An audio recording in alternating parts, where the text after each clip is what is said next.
Bismillahirrahmanirrahim. Assalamualaikum warahmatullahi wabarakatuh. Alhamdulillahi rabbil alamin. Wal aqibatu lil muttaqin. Wala udwana illa 'alal zalimin. Wassalatu wassalamu ala nabiyyina Muhammadin wa ala alihi wa ashabihi wa man sara ala nahjihi ila yaumiddin. Ashhadu an la ilaha illallah wahdahu la syarika lah wa ashhadu anna Muhammadan abduhu wa rasuluhu la nabiyya ba'dah. Ya ayyuhalladzina amanu taqullaha haqqa tuqatih wa la tamutunna illa wa antum muslimun. Kaum muslimin dan muslimah yang dimuliakan Allah, marilah kita senantiasa mensyukuri nikmat dan karunia yang Allah berikan kepada kita. Di antara nikmat dan karunia itu adalah kita diberi kemampuan untuk berbicara melalui lisan kita. Bisanya kita berbicara dengan lisan kita adalah karunia yang patut atau wajib disyukuri. Dengan cara kita gunakan lisan itu untuk bicara yang baik-baik, untuk memuji Allah, untuk mengungkapkan rasa syukur atas segala nikmat dan karunia Allah, untuk memberi nasihat, untuk mencegah kemungkaran, dan untuk membaca Al-Quran, dan untuk zikir-zikir yang lain. Jangan sampai kita gunakan lisan kita ini untuk maksiat kepada Allah, untuk mengadu domba, untuk memfitnah, untuk menghibah, untuk mencela, merendahkan, atau bahkan untuk mendurhakai Allah Subhanahu wa ta'ala.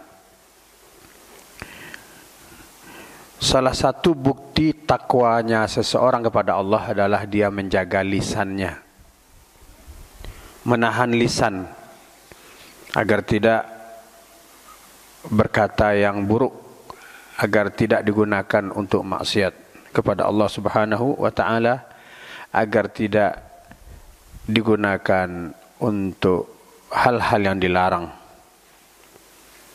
Imam Ibnul Qayyim rahimahullahu ta'ala mengatakan, berlebih-lebihan dalam pembicaraan dapat membuka pintu-pintu kejahatan bagi seorang hamba. Semua pintu merupakan tempat masuknya setan untuk menggoda manusia. Oleh karena itu, menahan diri dari pembicaraan yang berlebihan akan menutup semua pintu itu. Perhatikanlah, kata beliau, berapa banyak peperangan yang berkecamuk hanya karena satu perkataan. Nabi SAW bersabda kepada Mu'adz bin Jabal, tentu juga untuk kita semuanya, wa hal yakubbun nasa fin nari ala wujuhihim aw ala manakhirihim illa hasaidu alsinatihim. Bukankah manusia tidak dicampakkan di atas leher-leher mereka ke dalam neraka kecuali karena lisan-lisan mereka. Hadis ini diriwayatkan oleh Imam At-Tirmidzi dan Al-Hakim.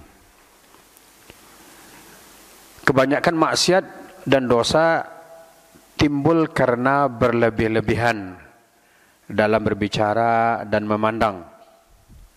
Dua hal ini adalah pintu yang paling lebar untuk dimasuki oleh syaitan ke dalam diri manusia.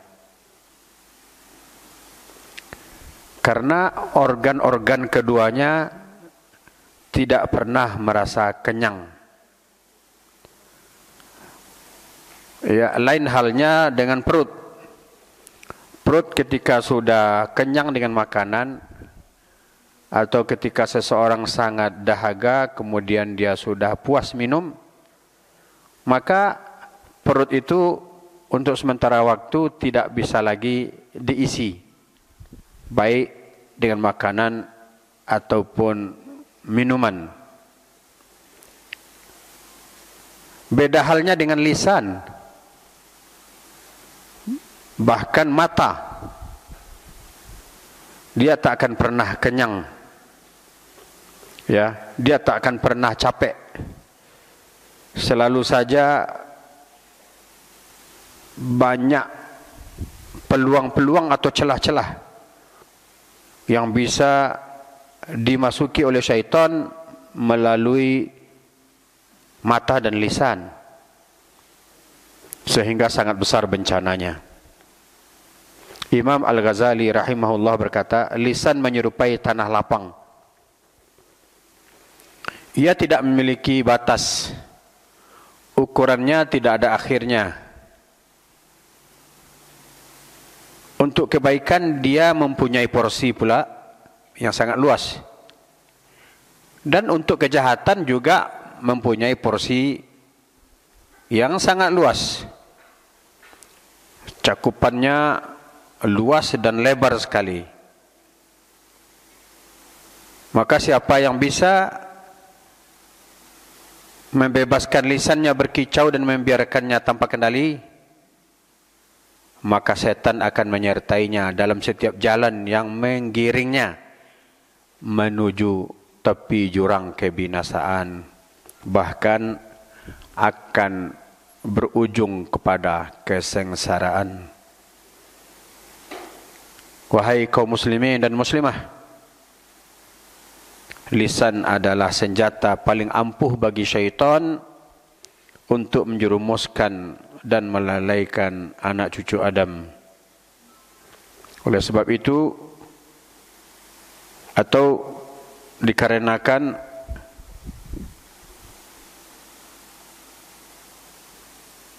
syaitan paling tahu atau syaitan sangat tahu apa senjata yang bisa dia gunakan dari diri seseorang untuk menghancurkan orang itu.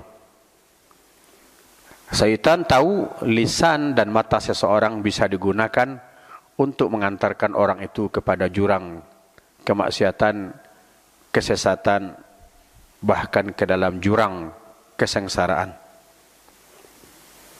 Oleh sebab itu ketika seorang bisa menjaga lisannya, ya, maka dia insya Allah akan sukses melawan perangkap-perangkap setan tersebut.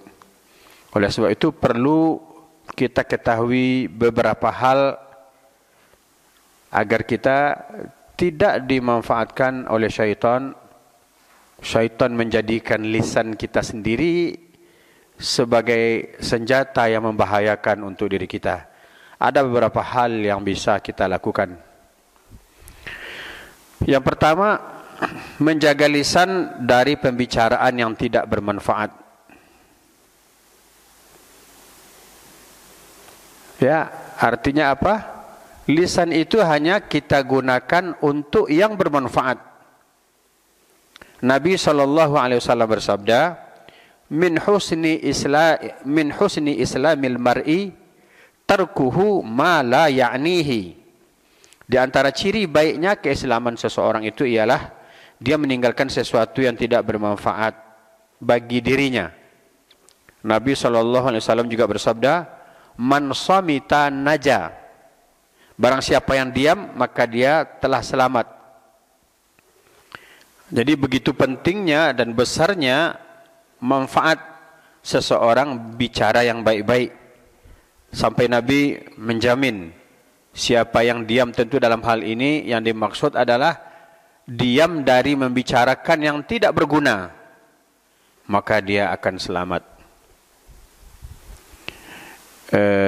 Kita kaitkan sedikit dengan suatu kebiasaan, dan memang katanya kebiasaan ini lebih banyak ada pada kaum Hawa, yakni ngerumpi. Ya. Jangan dikira yang udah kajian nggak ngerumpi.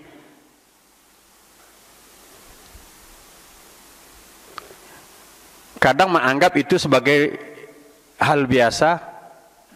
Ya. Coba sadari ketika kita ketemu dengan teman, ya, ibu-ibu ketemu dengan teman lama umpamanya. Kemudian dia akan mengatakan sesuatu yang menjurus kepada pembicaraan yang tidak bermanfaat. Adakah yang berani mengatakan, stop, jangan kita bicara ini ya, takut dosa? Adakah di antara ibu-ibu, terutama ibu-ibu yang sudah ngaji, ketika melihat seorang akhwat memancing-mancing untuk membicarakan sesuatu, kemudian yang lain berkata, jangan, ini sepertinya kalau kita teruskan ini berdosa? Ataukah yang lain berkata, apa itu? Coba kasih tahu. Jangan bikin orang kepo. Jangan bikin aku penasaran. Apa dong, ceritakan. Nah, jika yang satu berusaha untuk menghalang, yang satu berusaha untuk membuka pintu itu, maka mudah-mudahan saja yang sukses adalah yang menghalangi dan mengalihkan kepada pembicaraan lain. Ya, jadilah penutup-penutup keburukan dan pembuka pintu kebaikan.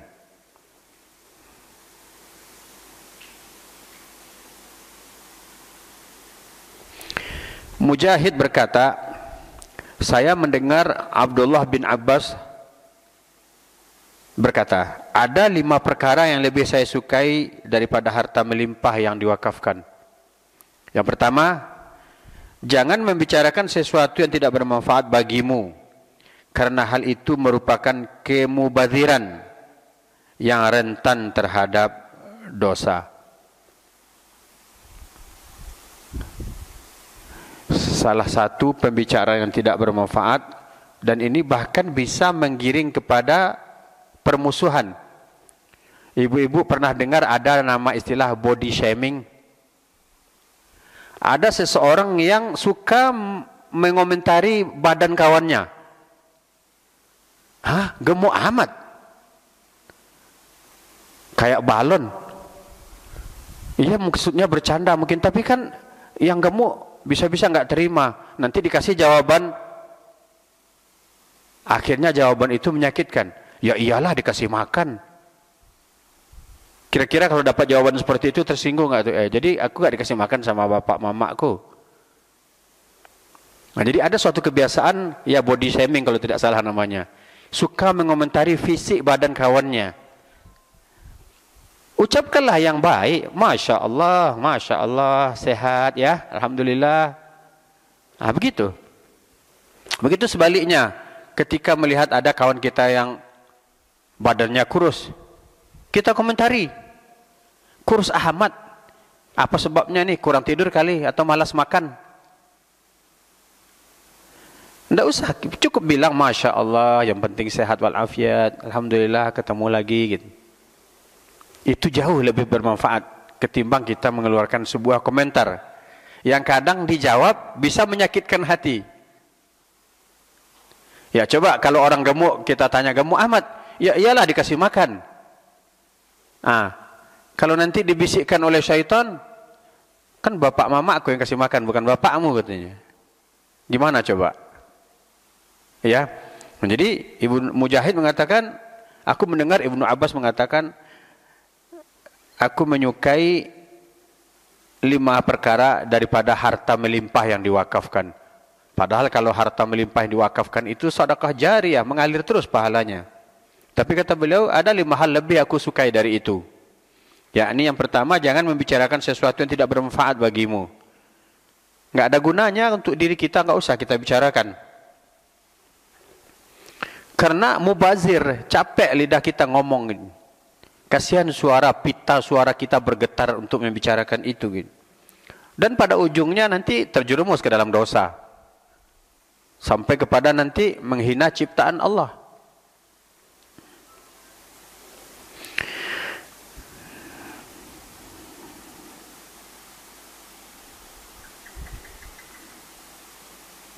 Kemudian kata beliau, jangan membicarakan sesuatu yang bermanfaat bagimu sehingga kamu mendapatkan tempat yang pas atau peluang.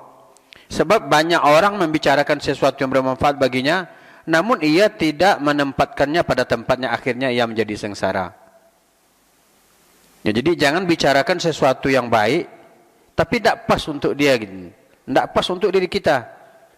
Ya, betapa banyak orang membicarakan yang bermanfaat, tapi dia justru tidak pandai menempatkannya pada tempatnya, akhirnya ia menjadi sengsara. Yang ketiga, jangan berdebat dengan orang yang lemah lembut atau orang bodoh. Sebab orang yang lemah lembut akan membencimu, sedangkan orang bodoh akan menyakitimu. Artinya, jangan didebat mereka yang kita bukan merendahkan ya, tapi kan kita bisa menyimpulkan ini orang anda usah didebat. Ya, ini orang cukup disenyumin aja gitu. Tapi kadang sebahagian kita, baik ikhwan atau akhwat, kalau nggak mendebat seseorang, nggak puas rasanya gitu. Setelah dia bisa mendebat, bahkan sampai menjatuhkan, baru dia puas gitu. Kadang ada sifat-sifat seperti itu. Ini harus kita tahan lisan kita ya. Jangan suka berdebat. Kalau kita melihat sesuatu yang tidak baik, kita nasihati, kita kasih tahu, ya sudah. Kasih tahu, nasihati dengan bahasa yang mudah diterima, dengan bahasa yang baik, tidak merendahkan, tidak mengancam. Ya, kalau hafal ayatnya, bacakan ayatnya, hafal hadisnya, bacakan hadisnya. Nah, jangan didebat mereka. Sebab kalau didebat, nanti dia akan keluarkan kata-kata, ya iyalah kamu orang pintar, kamu orang pengajian, aku emang bodoh katanya. Jadi hindarkan perilaku-perilaku suka mendebat, ya, karena kalau sudah punya perilaku suka mendebat, dia kalau perlu tiap hari mendebat orang. Belum puas hatinya kalau belum mendebat orang. Dan tidak pilih-pilih, orang tua pun didebat gitu. Ya, kadang anak-anaknya udah mengikut sunnah, orang tua belum. Kemudian orang tuanya mungkin memarahi dan lain sebagainya. Maka orang tua dikasih tahu aja baik-baik. Mama, papa, mestinya mama, papa bersyukur melihat aku kayak gini. Aku insya Allah akan semakin patuh dan taat pada orang tua, kepada bapak dan ibu. Tapi beri aku kesempatan untuk mengamalkan agama, beri aku kesempatan untuk menjalankan sunnah-sunnah Nabi. Nah, jangan didebat. Ya, ini emak ini bapak ini masih pakai gaya lama ini. Kalau aku kan lain, aku kan udah ngaji. Bapak emak nggak pernah ngaji. Itu mendebat namanya. Jangan.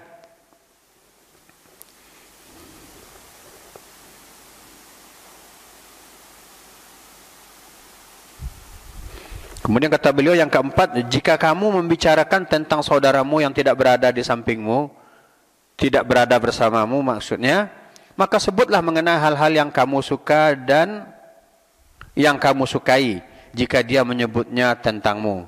Maafkanlah dia sebagaimana kamu juga suka jika dia memaafkanmu. Artinya apa? Tentu kita tidak menyebutkan aib-aibnya kepada yang lain. Karena apa? Karena kita juga ketika orang bicara, kita tidak suka aib kita mereka bicarakan.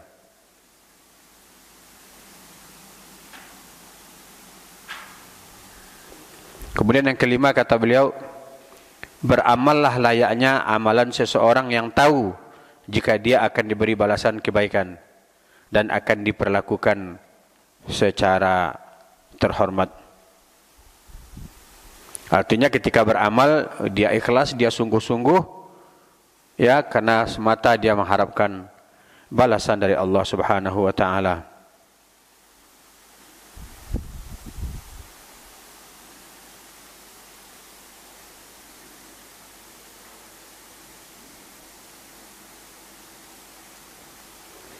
Kemudian juga dalam berbicara jangan suka berlebih-lebihan.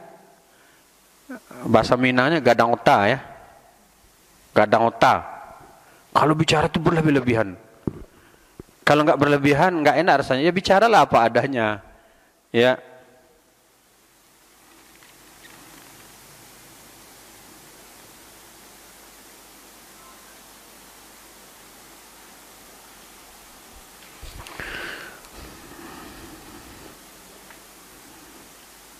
dan sering-seringlah berdoa pada Allah. Allahumma rzuqni lisanan dzakiran wa qalban khashi'an. Ya Allah, anugerahkanlah kepadaku lisan yang senantiasa berzikir dan hati yang selalu khusyuk. Ya, kita biasakan untuk berbicara yang bermanfaat. Kita biasakan untuk diam dari bicara yang tidak bermanfaat. Bukankah lebih baik jika kita ketemu kawan kita, kita saling berbagi informasi yang baik, umpamanya saya membaca sebuah hadis, saya membaca sebuah tulisan yang sangat bermanfaat, begini dan begitu. Ya, jangan kita tanya yang tidak patut untuk dibicarakan, karena bisa menjurus kepada dosa.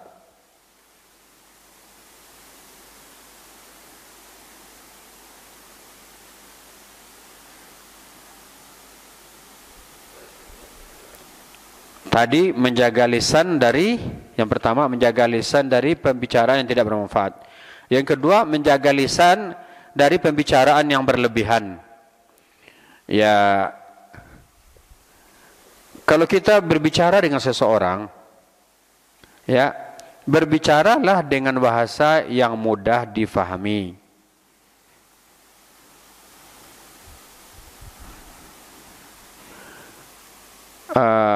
Adakah kita bicara pada orang lain, maksud kita itu sebetulnya sudah tersampaikan, tapi masih kita ulang-ulang 2 kali, 3 kali, 4 kali, ya. Akhirnya yang kita ucapkan itu berulang-ulang, bahkan kita tegaskan pula. Kamu paham nggak? Kamu ngerti nggak tuh?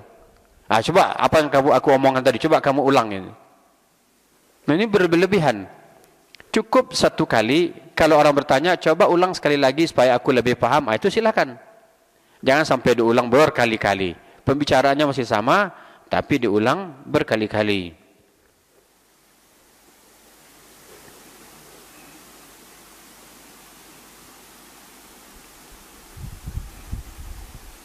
Abdullah bin Mas'ud berkata, saya mewanti-wanti kalian agar tidak berbicara secara berlebihan. Cukuplah bagi seseorang dari kalian berbicara sebatas keperluannya.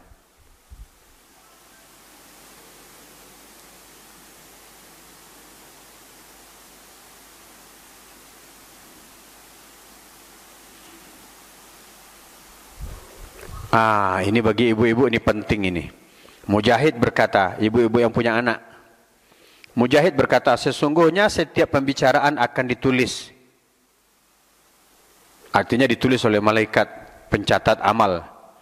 Bahkan seseorang yang mendiamkan anaknya supaya tidak menangis dan berkata dengan bermaksud bohong, saya akan belikan ini dan itu untukmu sehingga jangan menangis lagi. Orang ini akan dituliskan sebagai pendusta. Kenapa? Karena itu hanya sekedar untuk mendiamkan. Bagaimana kalau enggak jadi dibelikan? Berarti bohong. Makanya jangan salahkan anak. Ketika kita bermaksud mendiamkan dia dari menangis, melunakkannya, nanti dibelikan ini dan itu. Kalau sudah bicara dibelikan ini dan itu, ya belikan. Kalau tidak, maka anak itu akan mencap, Umi bohong, Bunda bohong, Mama pembohong. Maka tercatatlah dalam pikiran anak itu bahwa orang tuanya yang mengajarkan kebohongan.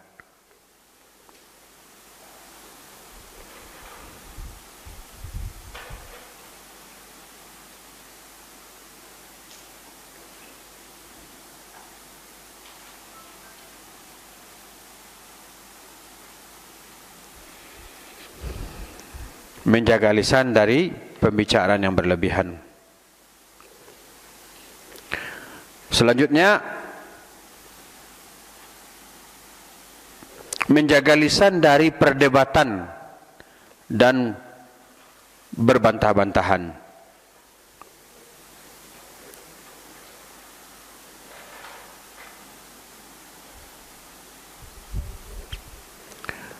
Menjaga lisan dari perdebatan dan berbantah-bantahan. Tadi sudah kita singgung di bagian pertama, tentu bukan berarti tidak dibolehkan berdebat. Jika diperlukan seperlunya demi menjelaskan kebenaran, itu tidak apa-apa. Tapi kan yang kita lihat akhir-akhir ini, kalau seseorang berdebat, benar-benar sampai berusaha untuk menjatuhkan lawannya, lawan debatnya. Jadi bukan untuk mencari kebenaran, bahkan untuk mempermalukan. Ya semestinya jika berdebat, ya nampakkan kebenaran, sampaikan dengan cara yang baik, kemudian doakan supaya kebenaran yang kita sampaikan itu bisa diterima oleh lawan debat kita.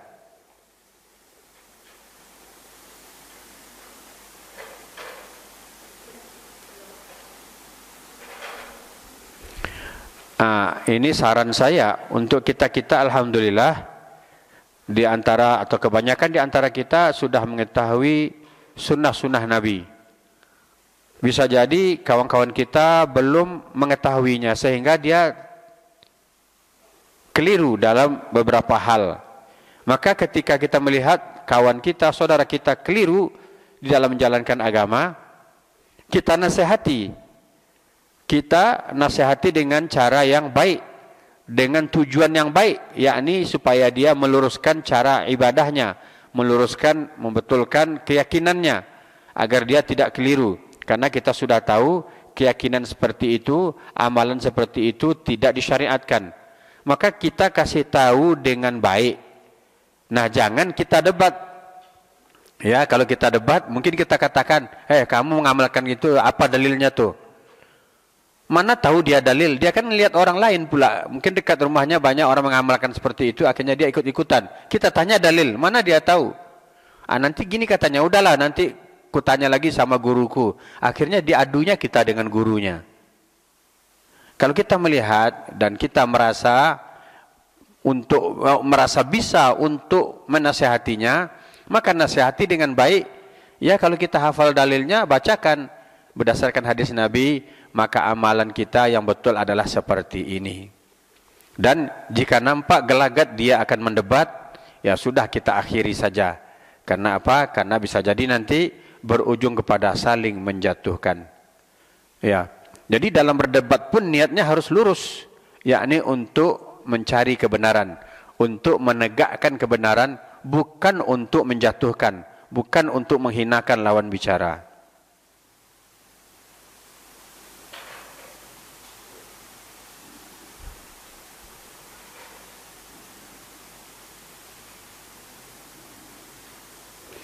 Bilal ibn Sa'ad berkata, apabila anda melihat seorang suka berbantah-bantahan, suka berdebat, dan merasa kagum dengan pendapatnya, sesungguhnya kerugiannya benar-benar telah sempurna.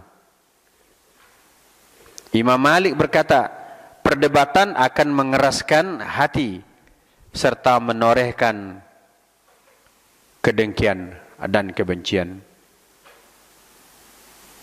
Maka jika ada seseorang yang menghina agama Allah, kaum muslimin yang keliru, kaum muslimin yang menghina sunnah-sunnah Nabi, ya mungkin karena tidak faham, atau mungkin karena dipelesetkan keyakinannya oleh syaitan, ya kalau kita punya dalil, kita sampaikan saja.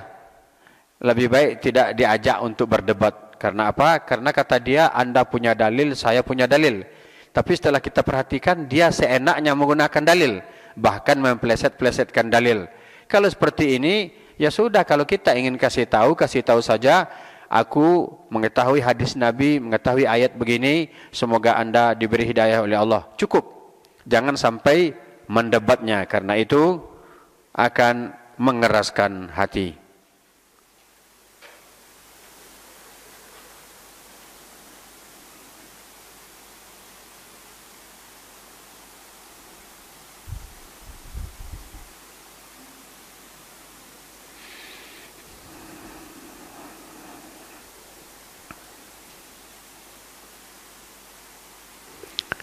Nah, perdebatan itu akan menyebabkan masing-masing yang berdebat bersikukuh dengan pendapatnya. Akhirnya apa? Seperti tadi, dia bangga dengan pendapatnya. Akhirnya walaupun salah, dia meyakini dialah yang berada di atas kebenaran. Kalau sudah seperti itu, tidak perlu, tinggalkan saja perdebatan, karena tidak bermanfaat sama sekali.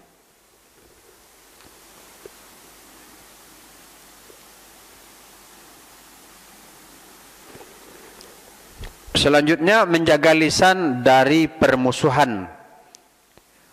Rasulullah SAW bersabda, hadis dari Aisyah, "Inna abghadar rijali indallahi al-aladdul khisam." Sesungguhnya orang yang paling dimurkai di sisi Allah adalah orang yang bengis, kejam dan suka mendebat. Yujibul jannata it'amut ta'am wa husnul kalam. Ya, memberi makan orang yang membutuhkan dan bagus dalam berbicara mewajibkan pelakunya masuk surga, kata Rasulullah sallallahu alaihi wasallam. Jadi jauhilah sifat-sifat suka mendebat, bengis, kejam, pembicaraannya tajam, kasar, yang menjurus kepada permusuhan, bahkan mungkin juga pertumpahan darah.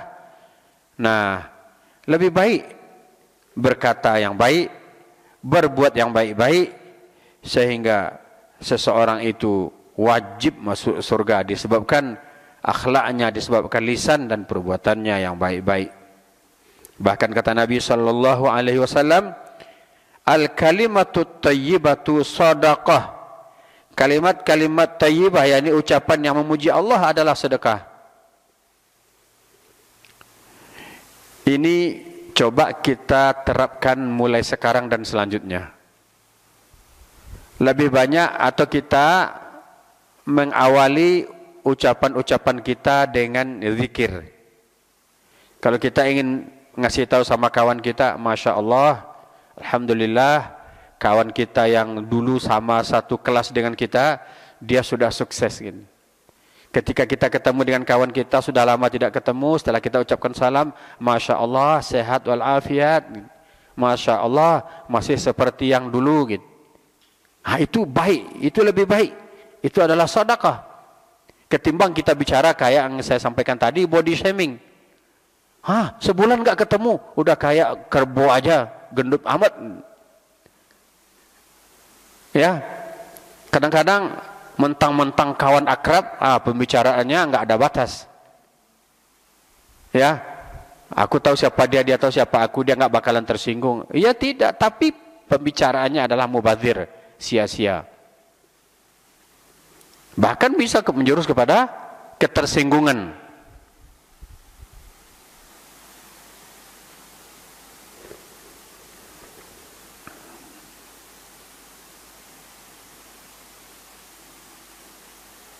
Umar ibn Khattab radhiyallahu anhu berkata, kebajikan adalah sesuatu yang sangat mudah.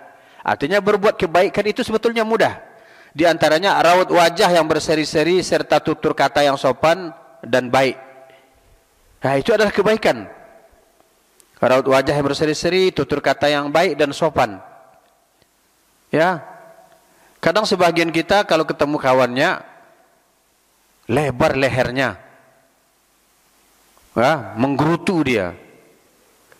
Apalagi ketemu dengan kawan yang baru saja melakukan sebuah kesalahan, tapi kan orang itu bisa jadi dia bertaubat, dia mengakui kesalahannya. Tapi kadang seseorang susah pula memaafkan kesalahan orang lain, sehingga bila ketemu buang muka gitu. Kalaupun bicara, perbicaraannya, kata-kata yang keluar dari mulutnya kasar, tidak sopan.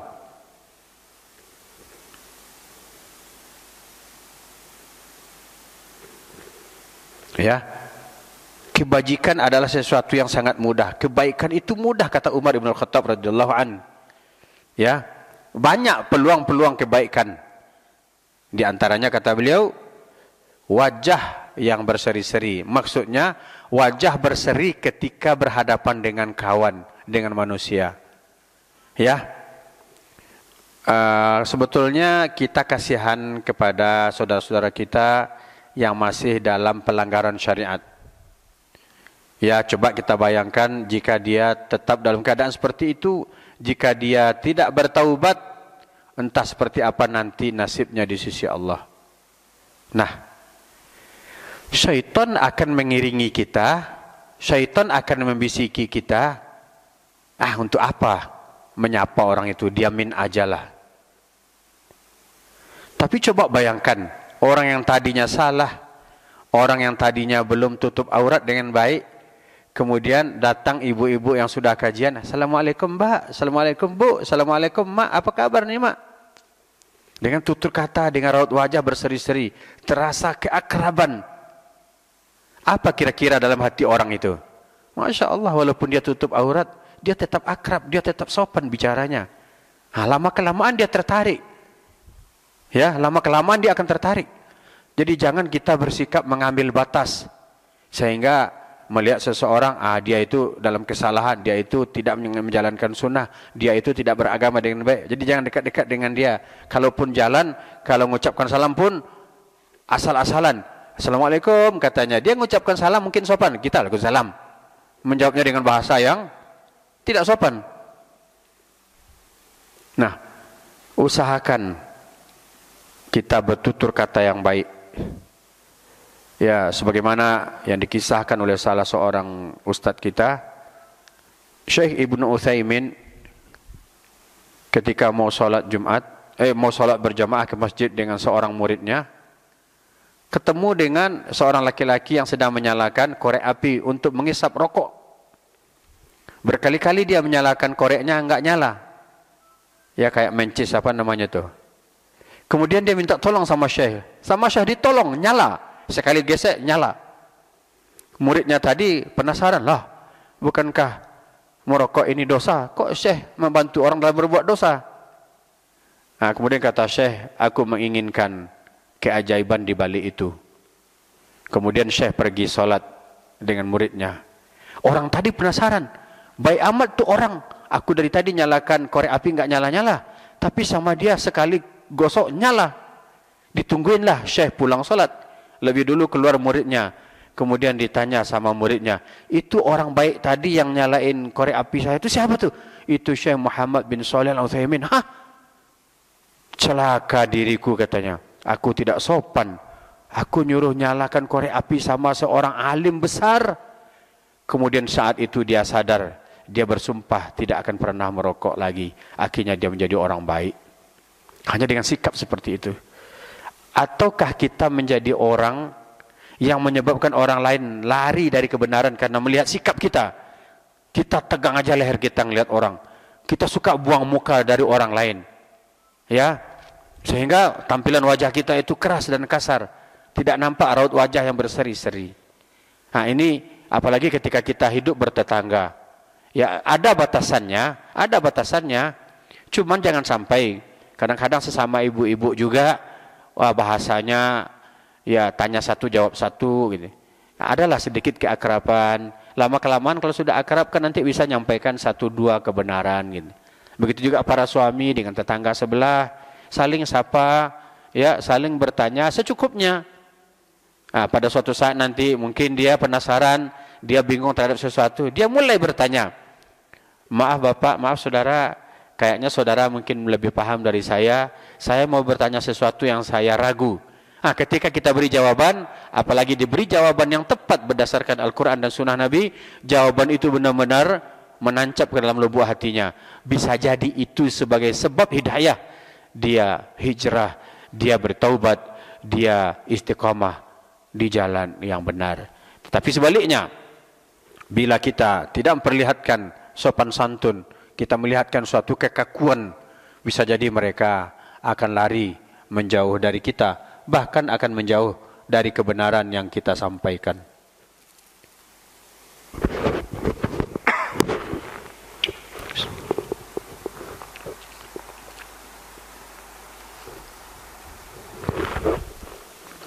Kemudian selanjutnya menjaga lisan dari omong kosong dalam pembicaraan. Ya. Apa yang dimaksud dengan omong kosong? Ya, omongannya dikarang-karang, nggak betul gitu. Omongannya nggak ada guna gitu. Omongan yang penting menyenangkan orang, ya omongannya omong kosong, atau bahkan dalam berbicara dipaksa-paksakan dirinya sok fasih dalam bicara. Saya juga menyarankan kepada para khatib Jumat, para penceramah, jangan dipaksa-paksakan ya. Bacalah Assalamualaikum biasa saja. Assalamualaikum warahmatullahi wabarakatuh. Cukup. Nah, jangan, tapi saya pernah lihat Assalamualaikum warahmatullahi wabarakatuh. Dipaksa-paksakan gitu. Tidak harus begitu. Sampaikan biasa saja. Alhamdulillah wassalatu wassalamu ala Rasulillah, ya sudah. Enggak perlu pakai tekanan-tekanan yang orang Arab sendiri enggak ada ngomong kayak gitu. Ya.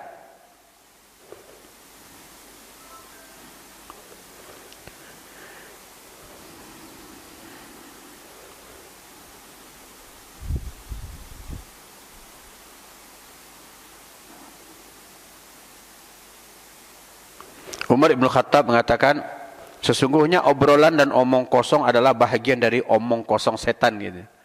Artinya cerita-cerita dongeng di karang-karang yang penting menyenangkan, yang penting bikin lelucon, itu omong kosong setan kata beliau.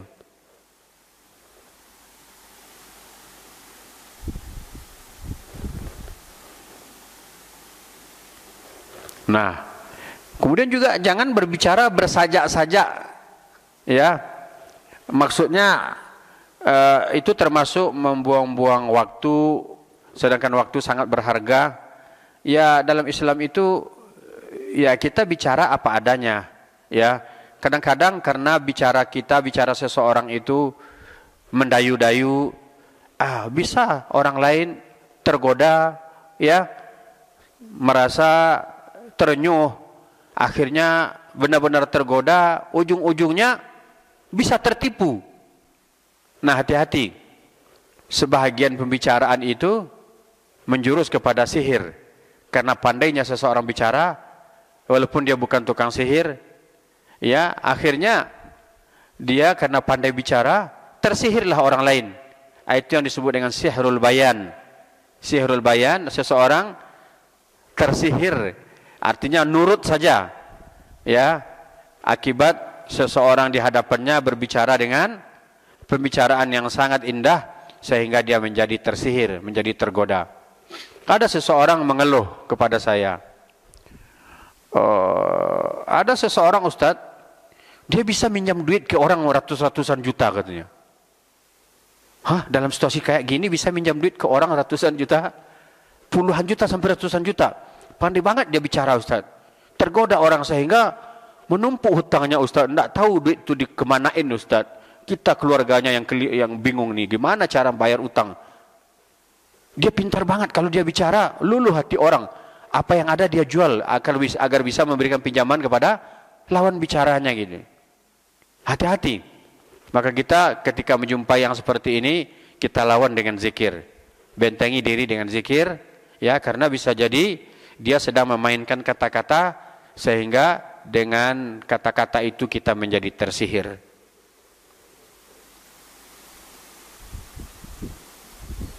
Nah, kadang seseorang berusaha berbicara itu dengan niat ATB, asal tampil beda. Nah, artinya apa?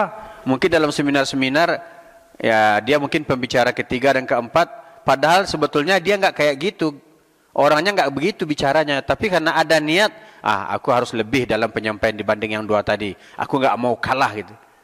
Ya, jadi tidak usah seperti itu. Biasa-biasa saja, jangan bebani diri, ya, dengan sesuatu yang bukan tabiat kita. Artinya apa? Jangan banyak acting.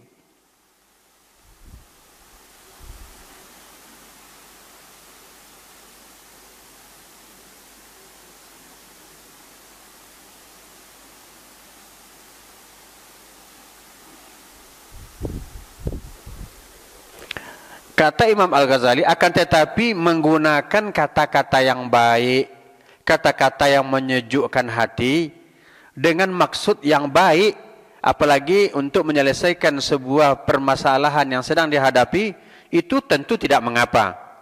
Karena orang yang sedang panas hatinya, yang sedang bergejolak jiwa dan amarahnya, kemudian diucapkan kepadanya kata-kata yang lembut, kata-kata yang menusuk hati, kata-kata yang logis, kata-kata yang mententeramkan, itu tentu tidak termasuk ke dalam kata-kata atau kalimat-kalimat omong kosong.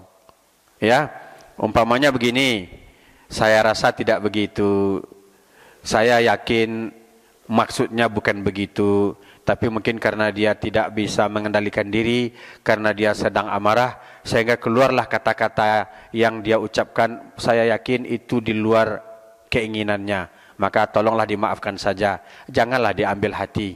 Nah, insya Allah kata-kata seperti itu kata-kata yang mendinginkan, maka itu tidak termasuk ke dalam perkataan omong kosong. Selanjutnya, menjaga lisan dari kata keji dan kotor. Saya memang melarang anak-anak saya main keluar pagar.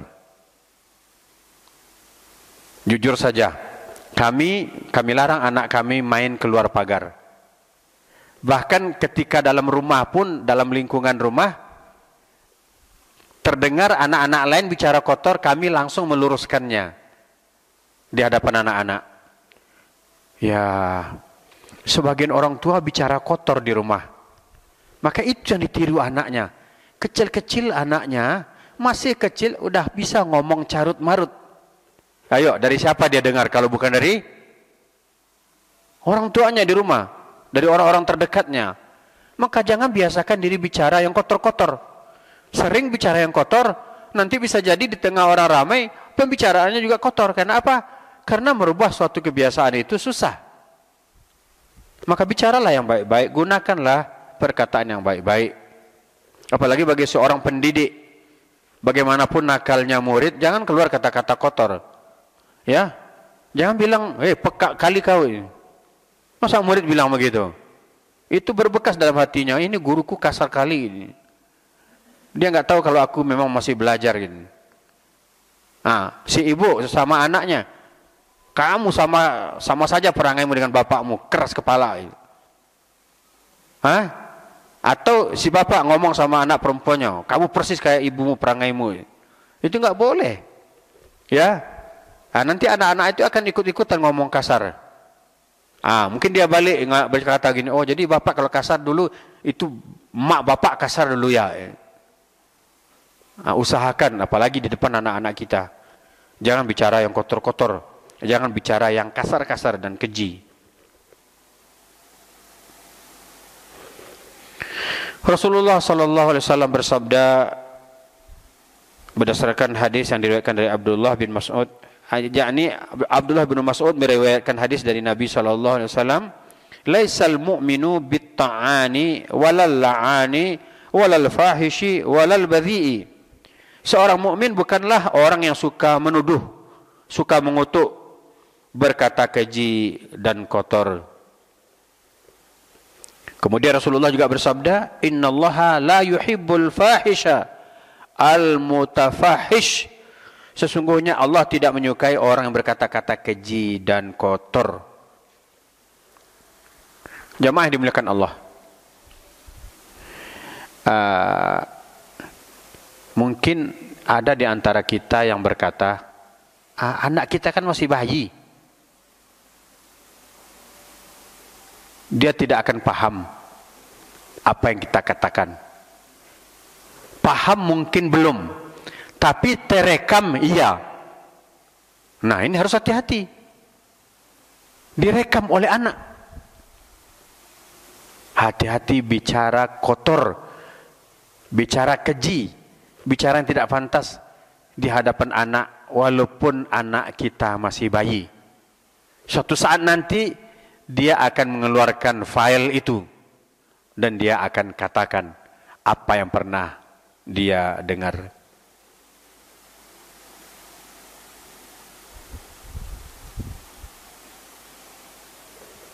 Selanjutnya, menjaga lisan dari mencela. Rasul sallallahu alaihi wasallam bersabda, "Sibabul muslim fusukun wa qitaluhu kufrun." Mencela orang beriman adalah fasik dan membunuhnya adalah kekufuran. Ya. Jadi jangan kita suka mencela, jangan suka mencaci, ya.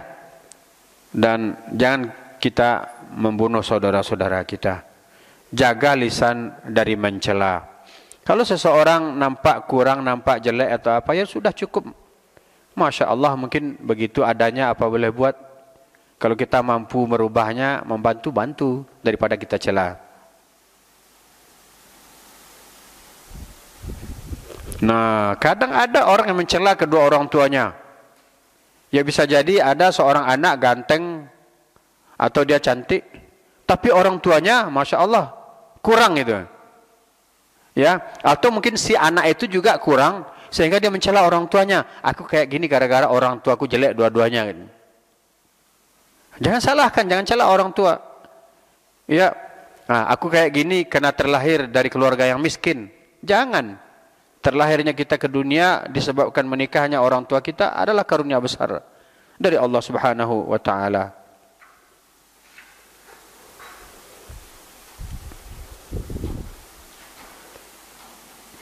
Rasul memperingatkan, mal'unun man sabba walidayhi, terkutuklah orang yang mencela kedua orang tuanya. Ya. Salah satu jenis dosa besar adalah mencela orang tua.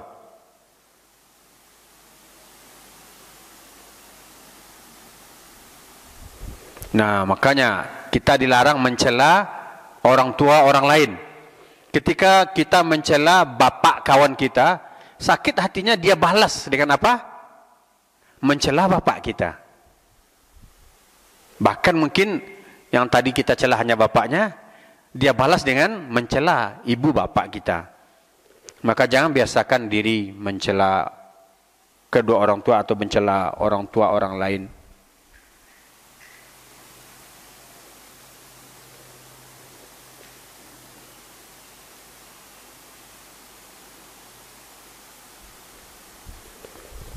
Nah, kalaupun mengutuk atau mencela, yakni secara umum boleh. Umpamanya seseorang berkata, semoga Allah mengutuk atau merendahkan orang-orang yang durhaka kepadanya. Itu memang hak Allah. Tapi kita tidak secara pribadi, secara umum.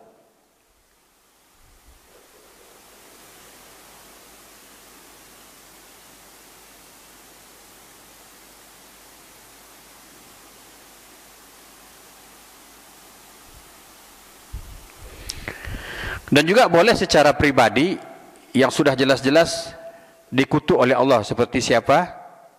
Allah mengutuk Fir'aun, Allah mengutuk Abu Lahab.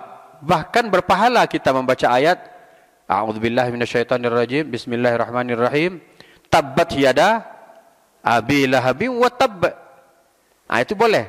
Tapi yang lain secara umum, yang secara khusus sudah dilaknat, dikutuk oleh Allah, ya itu pun kita boleh melaknatnya. Akan tetapi tidak sembarang bermudah-mudah di dalam mengutuk atau melaknat.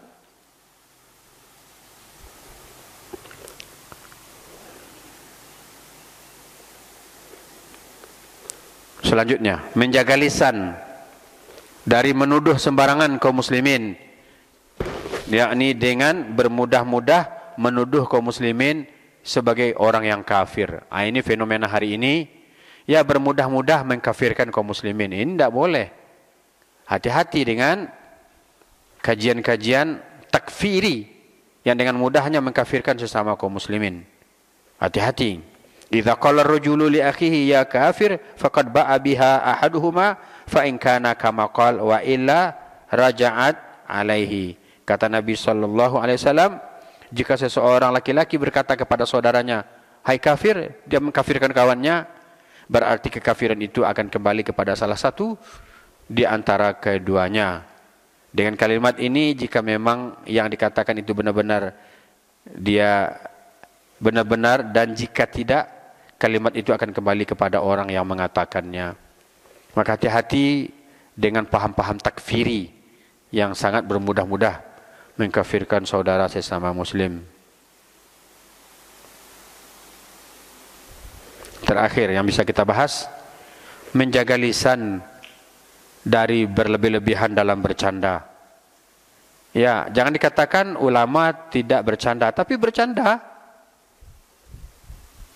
sebatas yang sangat terbatas sekali. Tidak habis waktu hanya untuk bercanda.